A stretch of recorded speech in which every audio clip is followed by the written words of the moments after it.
स्वागत है अच्छे स्वास्थ्य के साथ। बड़े बुजुर्गों के ध्यान देने योग्य घरेलू नुस्खे, मधुमेह, हाई बीपी, कोलेस्ट्रॉल से बचाव और रोजमर्रा की जिंदगी में हमें किस तरह के आटे का उपयोग करना चाहिए ताकि जीवन भर स्वास्थ्य अच्छा रहे। नंबर 1, केले का फूल, बनाना फ्लावर एक अत्यधिक पौष्टिक और औषधीय सुपर फूड है जो मधुमेह को नियंत्रित करने, पाचन सुधारने और सूजन कम करने में सहायक है। केले का फूल केले के गुच्छे के सिरे पर उगता है। इसके अंदर मलाईदार रंग के फूल होते हैं। इन्हीं का सेवन किया जाता है। सब्जी के रूप में पकाने से पहले इन फूलों को अच्छी तरह से साफ करना जरूरी होता है। केले के फूल विटामिन और प्रोटीन से भरपूर होते हैं। पारंपरिक चिकित्सा में इनका उपयोग कब्ज और अल्सर जैसी समस्याओं के इलाज में किया जाता रहा है। साथ ही ये मासिक धर्म की ऐंठन को कम करने में भी सहायक होते हैं।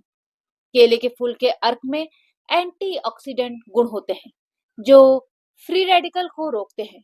ये लो ग्लाइकेमिक इंडेक्स वाला भोजन है जो रक्त शक्कर को संतुलित करता है और इंसुलिन प्रतिरोधक को कम करने में मदद करता है। केले के फूलों को आमतौर पर सब्जी, सूप या सलाद के रूप में खाया जाता है। इसे नारियल आधारित करी में भी इस्तेमाल किया जा सकता है। खाने में स्वादिष्ट और पौष्टिक है। नंबर 2, मधुमेह के रोगियों के लिए इस आटे से बनी चीजें दवाई की तरह काम करती हैं। वजन घटाना और शरीर को मजबूती भी देती है। कटहल का आटा, इसकी जानकारी कम लोगों को ही पता है, लेकिन बाजार में ये उपलब्ध है। मधुमेह के रोगियों के लिए रामबाण की तरह काम करता है। जो भी आटा खाते हैं उसमें 4 चम्मच कटहल के आटे के मिला दीजिए। चीला, डोसा, चावल का बना हुआ भोजन, इसमें कटहल के आटे की 3 से 4 चम्मचें मिलाई जा सकती हैं। कटहल का आटा एक पौष्टिक और कम वसा वाला विकल्प है जो इसे मधुमेह रोगियों के लिए उपयुक्त आहार बनाता है। इसमें मौजूद फाइबर की प्रचुरता रक्त शक्कर को नियंत्रित करने की क्षमता रखती है। कटहल में पोटेशियम और फाइबर की अच्छी मात्रा होती है जो खराब कोलेस्ट्रॉल को कम करने और ब्लड प्रेशर को नियंत्रित कर हृदय को स्वस्थ रखने में मदद करते हैं। वजन घटाने में सहायक है। कटहल में प्राकृतिक शुगर होती है जो शरीर को तुरंत एनर्जी देता है पर शरीर को नुकसान नहीं पहुंचाता। नंबर 3, पूरे दिन थकान महसूस होती है, ऊर्जा में कमी रहती है।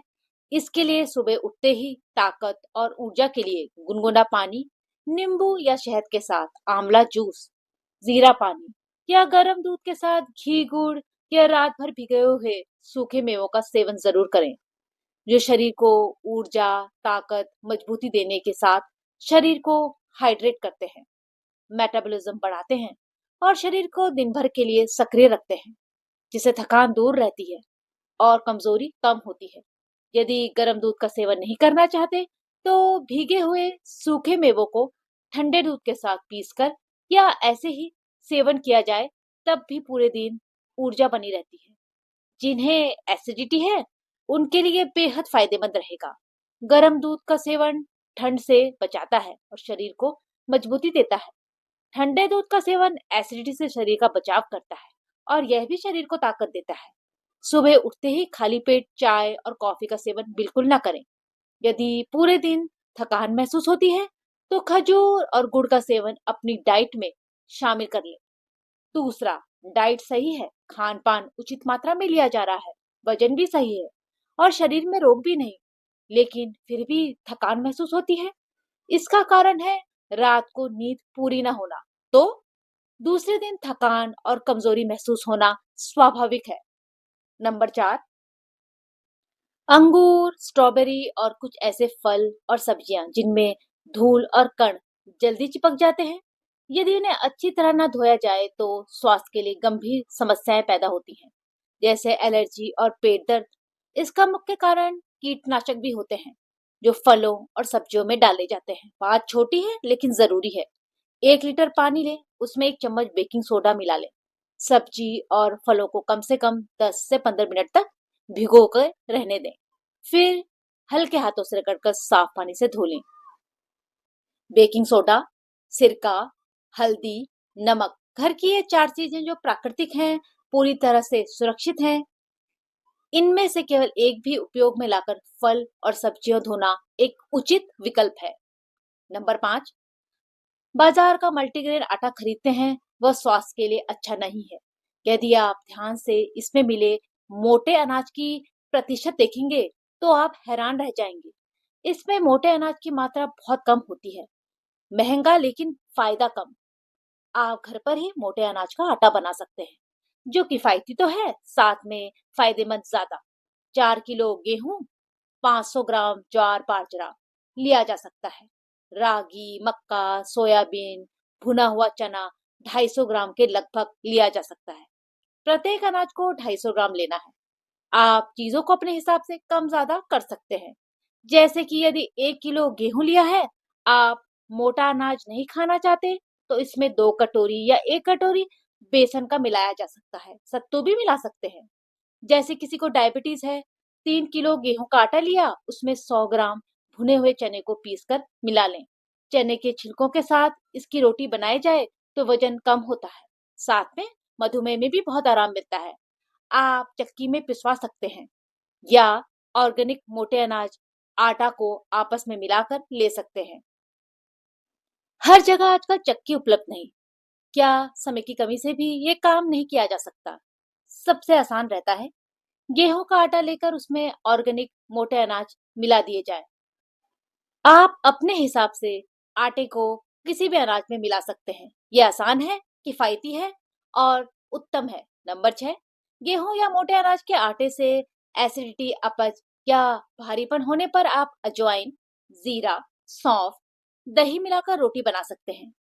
जो सोयाबीन या चौकोर मिलाकर भी रोटी बनाई जा सकती है।